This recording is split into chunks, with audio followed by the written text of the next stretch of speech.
आज 23 अगस्त 2026 23 अगस्त चाहिँ यन्त्रकला जन्मिएको दिन हो। यन्त्रकला भन्ने एउटा समूह, एउटा संस्था, म र मेरो भाइ नियुक्त मिलेर, हामी दुईजना एनिमेटरहरू मिलेर एउटा यन्त्रकला भन्ने संस्था हामीले 2007 मा सुरु गरेको। यसमा चाहिँ मेरो श्रीमती अञ्जना श्रेष्ठ पनि संलग्न छिन् सुरुदेखि नै।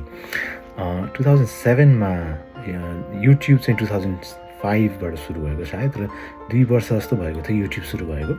त्यति बेला 2007 मा यन्त्रकलाको नामबाट यही चाहिँ रञ्जना लिपिमा भएको यो लोगो 2007 मा बनाएर यन्त्रकलाको यो लेखिएको लोगो, यो लोगोको यो ब्यानरमा चाहिँ यन्त्रकलाको नाममा हामीले 2007 मा लिभिङ द भिलेज, गाउँ छोड्दा भन्ने एउटा सर्ट फिल्म, एउटा लघु चलचित्र चाहिँ युट्युबमा अपलोड गरेका थियौँ। 2007 भन्दा अगाडिको नेपालसँग सम्बन्धित एनिमेटेड फिल्म, सर्ट फिल्म, कुनै पनि किसिमको भिडियो क्लिप, नेपालसँग रिलेटेड भिडियो क्लिपहरू पाउन एकदम गाह्रो छ। 1-2 मात्र छन् जहाँ चाहिँ एकदमै धेरै मुख छाडेर त्यस्तो चाहिँ खालको कार्टुनहरू बनाइन्थ्यो त्यति बेला न्युयोर्कबाट कताबाट साथीहरूले।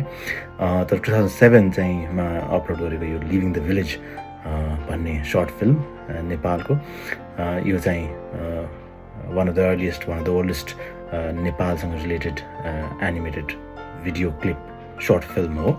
2007 मा चाहिँ हामीले युट्युबमा अपलोड गरेको। यसले चाहिँ धेरै पुरस्कारहरू पनि पाए।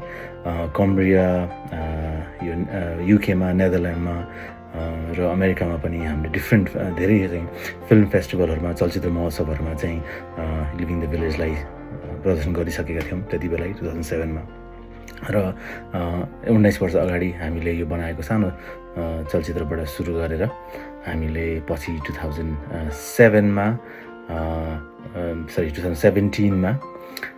चाहिँ द लेजेन्ड अफ शङ्खधर या बाखा शङ्खधरको कथा भन्ने एउटा चाहिँ नेपालकै पहिलो एनिमेटेड चलचित्र द लेजेन्ड अफ शङ्खधर 2017 मा 2016 मा रिलिज गरेर 2017 मा हामीले प्रदर्शन गरेका थियौँ। नेपाल, अस्ट्रेलिया, बेलायत, अमेरिका, विभिन्न देशहरूमा विभिन्न समयमा। त्यसले पनि राष्ट्रिय नेपालको चाहिँ एकाडेमी अफ नेपालको चाहिँ प्रज्ञा प्रतिष्ठान, कलाको प्रज्ञा प्रतिष्ठान, नेपाल एकाडेमी अफ फाइन आर्ट्सबाट चाहिँ विशेष पुरस्कार पनि प्राप्त गरेको थियो त्यति बेला 2017 तिर। अनि 2026 मा आएर 2025 मा चाहिँ 2025 मा चाहिँ यन्त्रकला सुरु गरेको चाहिँ 18 वर्षपछि हामीले जय लाखे भन्ने एउटा अझै लामो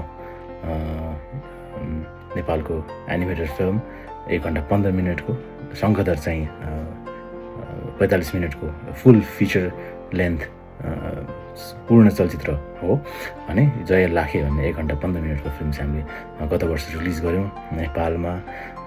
र यसै साल चाहिँ 2026 मा आएर चाहिँ अक्सफोर्ड, लन्डन, सिडनी र सियाटल अमेरिकाको होइन हामी प्रदर्शन गरिसक्यौँ। नेपालमा पनि हाउसफुल सोहरू हामीले गऱ्यौँ गत वर्ष जय लाखेको भनेदेखि। अब आज एकदम चाहिँ रमाइलो दिन हो आजको। 19 वर्ष हामीले बितायौँ, 2 दशक चाहिँ मा छिर्दैछौँ हामी अहिले यन्त्रकलाको नाममा, यन्त्रकलाको ब्यानरमा। यो एकदम पछाडि हेर्न रेट्रोस्पेक्टिभ, पछाडि फर्केर हेर्न लागेको समय हो। 2007 मा मसँग एउटा सेकेन्ड ह्यान्ड ल्यापटप थियो। लन्डनमा 2004 मा म आएको थिएँ, एन्ड अफ 2004। 2006 मा मैले एउटा सेकेन्ड ह्यान्ड ल्यापटप किनेँ यहाँ। मेरो एउटा साथी थियो मन्दिप कुँवर भन्ने मेरो साथी मसँगै बस्नुहुन्थ्यो त्यति बेला लन्डनमा।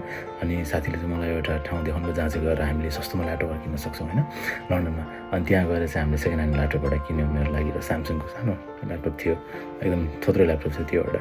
अनि त्यसमै बसेर चाहिँ केही 3-4 महिना जति बिताएर मैले त्यो सर्ट फिल्म बनाएको थिएँ लिभिङ द भिलेज भन्ने। त्यहाँबाट चाहिँ यन्त्रकला सुरु गरेका थियौँ 19 वर्ष अगाडि। मन्दिपलाई पनि म धेरै सम्झिन्छु आज। र ऊ अहिले ट्रेडिङमा बस्छ, म मेड्स हुन सकिसकेको छु होइन। हामी लन्डनबाट सर्कुस्टिएर बाहिर सरिसकेका छौँ।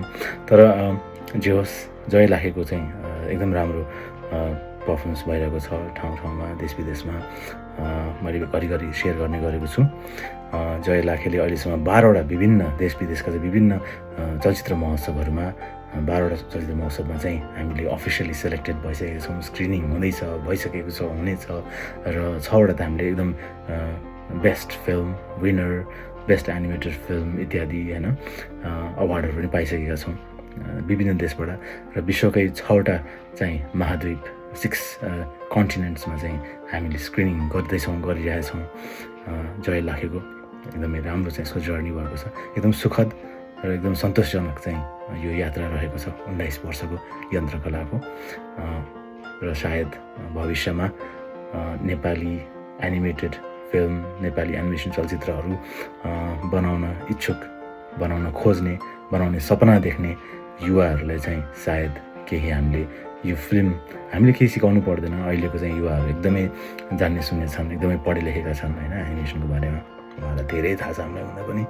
तर हाम्रो फिल्म हेरेर सायद केही किसिमको प्रेरणा केही किसिमको चाहिँ एउटा आफ्नो सपना बाँच्ने होइन नेपालको लागि के गर्ने नेपाली भाषामा नेपाल भाषामा आफ्नो चाहिँ एउटा मातृभाषामा एनिमेटेड फिल्म एउटा अर्कै प्लेटफर्ममा लाने केही त्यस्तो खालको चाहिँ केही काम गर्ने प्रेरणा मिलोस् र मिल्यो भने हाम्रो यत्रो 19 वर्षको 2 दशकको चाहिँ यात्रा पनि यसले चाहिँ अर्थपूर्ण हुनेछ यो बाँकी त हामीले यसबाट केही सायद पाएका छैनौँ र पाउँदैन पनि होला पाउने चाहिँ हाम्रो कुनै किसिमको त्यस्तो इच्छा पनि छैन हामीलाई बनाउनु मन थियो हामीले बनायौँ र यो हामीले समर्पण गरेका छौँ हाम्रो देशको लागि नेपालको लागि नेपालीहरूको लागि र तपाईँहरूले अवश्य पनि हेर्नु होला अब यसको सोहरू अझै हुँदैछ देश विदेशमा आज बिहान बल्ल भर्खर मलाई सिक्किमबाट पनि फोन आएको छ हाम्रो साथीहरूबाट त्यहाँ छिटै चाहिँ हामी प्रदर्शन गर्दैछौँ भारतमा पनि र विभिन्न ठाउँ देश विदेशमा चाहिँ यसको अझै सोहरू हुने क्रममा छ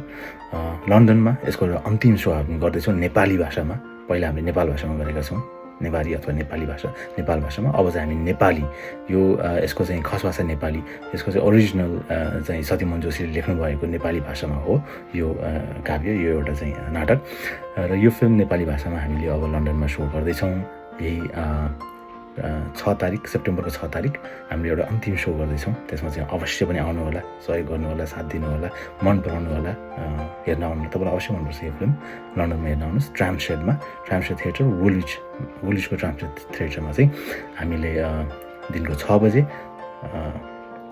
6 सेप्टेम्बरको दिन देखाउँदैछौँ हामीले र त्यसै गरी नेपालमा पनि एक्चुअली फेरि अब एउटा अन्तिम सो गर्ने चाहिँ हाम्रो योजना रहेको छ रञ्जना हलमा चाहिँ हामीले देखाउनको लागि चाहिँ हामी कार्यरत छौँ त्यो चाहिँ सेप्टेम्बर 12 तिर देखाउने प्लान छ यसको चाहिँ छिट्टै हामी चाहिँ विविध विवरणहरू चाहिँ सेयर गर्नेछौँ विभिन्न चाहिँ दिगु ख्य गुथी जस्ता आलम बलैजन तुरादरजीको उहाँहरूले चाहिँ हामीलाई सहयोग गर्दै हुनुहुन्छ स्क्रिनिङ गर्नको लागि नेपालमा एकदम आफ्नो भाषा संस्कृति र सम्पदालाई माया गर्ने साथीहरूले उहाँहरूको सहयोगले नै यहाँसम्म हामी पुगेका छौँ शङ्खदरदेखि लिभिङ द भिलेजदेखि शङ्खदरदेखि जय लाखेसम्म सबैलाई धेरै धेरै धन्यवाद छ अनि ट्राम्पसेडमा भेटौँ 6 तारिक सेप्टेम्बरको 6 बजे त्यहाँ हामी सो गर्दैछौँ त्यसै गरी नेपालमा पनि सेप्टेम्बर 12 तिर हाम्रो चाहिँ योजना छ थ्याङ्क यू धेरै धेरै धन्यवाद